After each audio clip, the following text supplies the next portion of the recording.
بسم اللہ الرحمن الرحیم۔ السلام علیکم، آپ دیکھ رہے ہیں الف نیوز اور میں ہوں آپ کے ساتھ ماجد علی۔ شامل کرتے ہیں آج کی آن لائن ہیڈ لائنز۔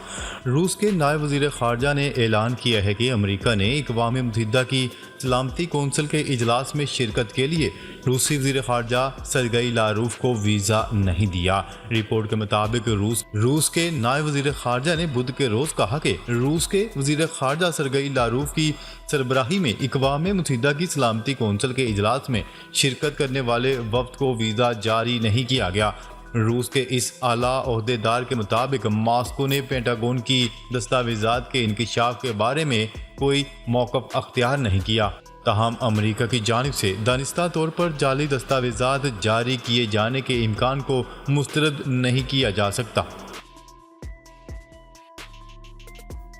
شمالی کوریا کا ایک اور بیلسٹک میزائل کا تجربہ۔ شمالی کوریا نے ایک اور درمیانی یا اس سے زیادہ رینج کے میزائل کا کامیاب تجربہ کر لیا۔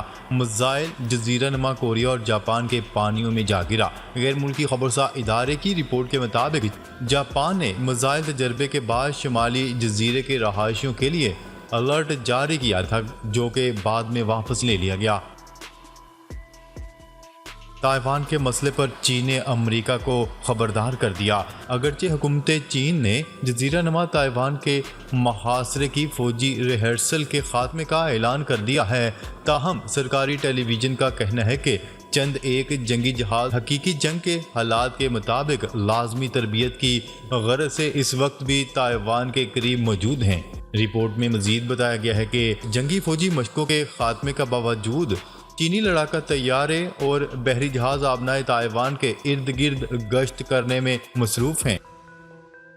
فرانس میں متنازع پینشن بل کے خلاف ملک گیر احتجاج 12ویں روز میں داخل ہو گیا۔ مظاہرین نے مشہور فیشن برانڈ کے مرکز پر دھاوا بول دیا۔ ہزاروں کی تعداد میں مزدور یونینز کے ارکان ہاتھوں میں جھنڈے اٹھائے خوشبوؤں کے شہر پیرس میں احتجاج کر رہے ہیں۔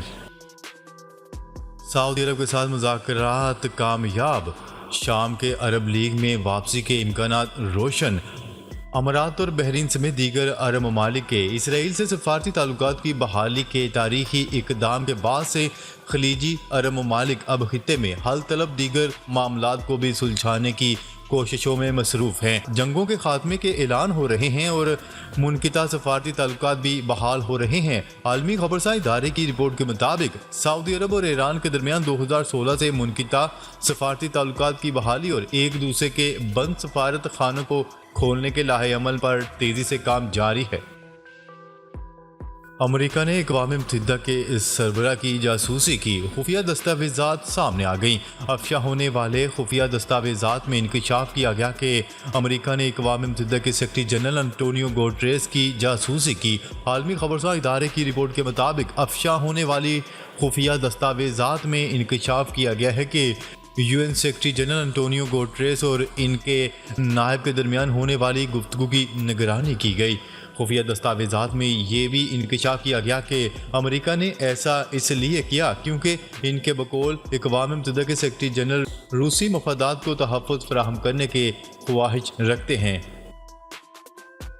ہم امریکہ سعودی تعلقات کو مضبوط بنانا چاہتے ہیں۔ امریکی سینیٹر جنوبی کیرولائنا سے تعلق رکھنے والے امریکی سینیٹر لنڈسے گراہم نے گزشتہ روز جدہ میں ولی عہد اور وزیر اعظم شہزادہ محمد بن سلمان سے ملاقات کے بعد سعودی عرب کی بادشاہت کی تعریف کی۔ لنڈسے گراہم نے اپنے آفیشیل ٹویٹر اکاؤنٹ پر کہا کہ یہ سعودی ولی عہد اور ان کی اعلیٰ قیادت کی ٹیم کے ساتھ انتہائی نتیجہ خیز اور واضح ملاقات تھی۔ یہ امریکہ سعودی تعلقات کو مزید مضبوط کرنے کا حقیقی موقع ہے اور سعودی عرب میں جاری اصلاحات بھی اتنی ہی حقیقی ہیں۔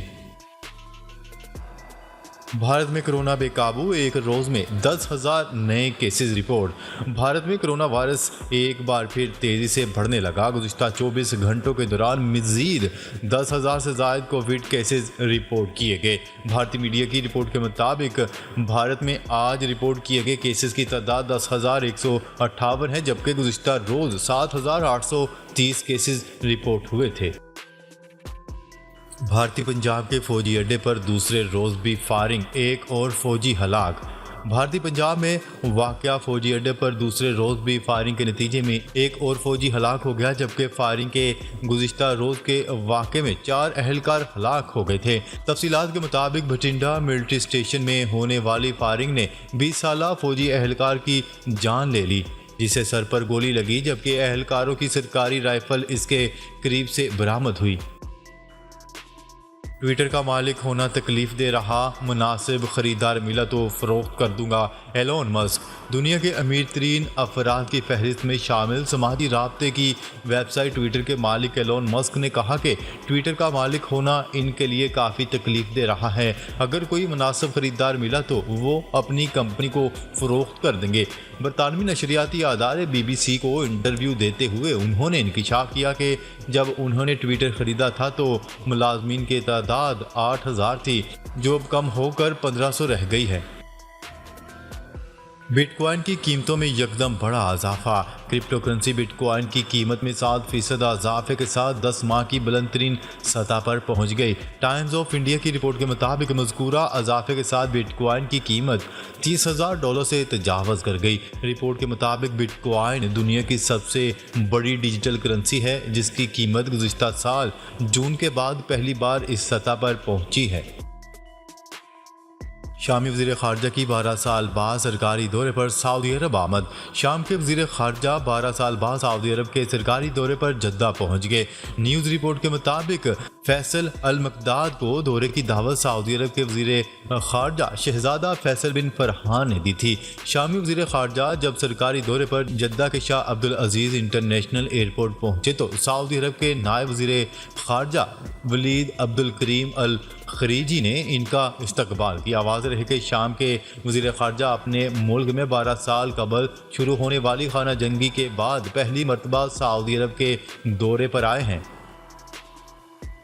بورڈ کی منظوری کے بعد اسٹاف لیول ایگریمنٹ پر جلد دستخط ہوں گے۔ IMF پاکستان اور IMF کا اجلاس ہوا۔ وزیر خزانہ اسحاق ڈار اور IMF رہنماؤں نے ویڈیو لنک سے شرکت کی۔ اجلاس میں IMF پروگرام پر پیش رفت سے متعلق تبادلہ خیال کیا گیا۔ وزیر خزانہ نے IMF پروگرام، IMF حکام کو درپیش چیلنجز پر بریفنگ دی۔ IMF حکام نے کہا ہے کہ توقع ہے کہ پاکستان مختلف شعبوں میں اصلاحات جاری رکھے گا۔ بورڈ کی منظوری کے بعد اسٹاف لیول ایگریمنٹ پر جلد دستخط ہوں گے۔ عام انتخابات میں نون لیگ کے مقابلے میں تحریک انصاف کا پلڑا بھاری، نیا سروے سامنے آ گیا۔ ریسرچ ادارے آئرس کمیونیکیشنز کی جانب سے عام انتخابات سے متعلق سیاسی جماعتوں کے ووٹرز کا سروے جاری کر دیا گیا۔ مارچ سے اپریل کے درمیان کرائے گئے آئرس کمیونیکیشنز کے حالیہ رائے عامہ کے سروے کے مطابق اگلے ماہ انتخابات میں تحریک انصاف کو سب سے زیادہ رینکنگ ملی، جبکہ پاکستان مسلم لیگ نون دوسرے نمبر پر رہی۔ ڈالر کی قیمت میں بڑی کمی۔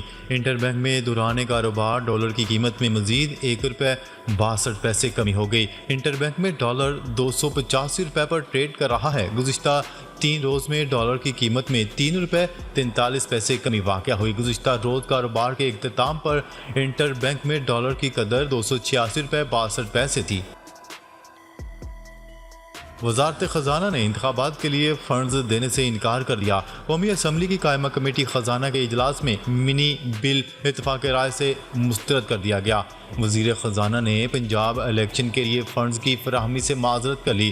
وزیر مملکت برائے خزانہ عائشہ غوث نے کہا کہ ملک کی مکمل مالی صورتحال آپ کے سامنے رکھ دی ہے۔ ہم IMF پروگرام میں ہیں، مالی خسارہ ہدف میں رکھنے کے پابند نہیں۔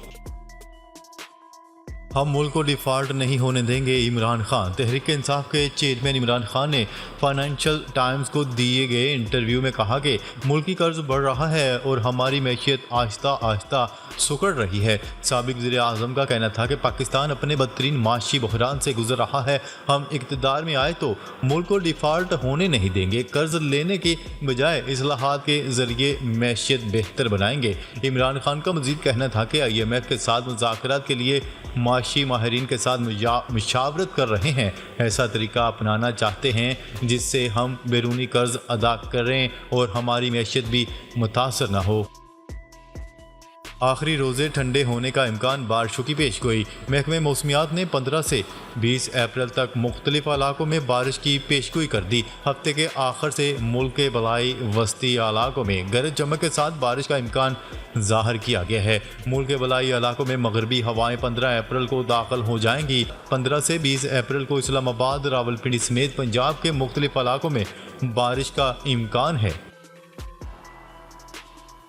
نفیسہ کمال پی ایس ایل کی نئی ٹیم خریدنے کی خواہش مند۔ بنگلہ دیش کی معروف کاروباری خاتون نفیسہ کمال نے پاکستان سپر لیگ کی نئی ٹیم خریدنے کی خواہش کا اظہار کر دیا۔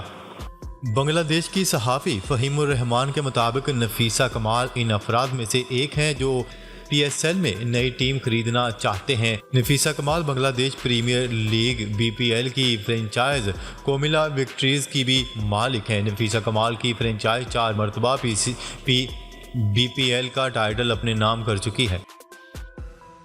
پاکستان کو اب تک متحدہ عرب امارات سے اضافی $1 ارب کے حوالے سے تصدیق نہیں ملی۔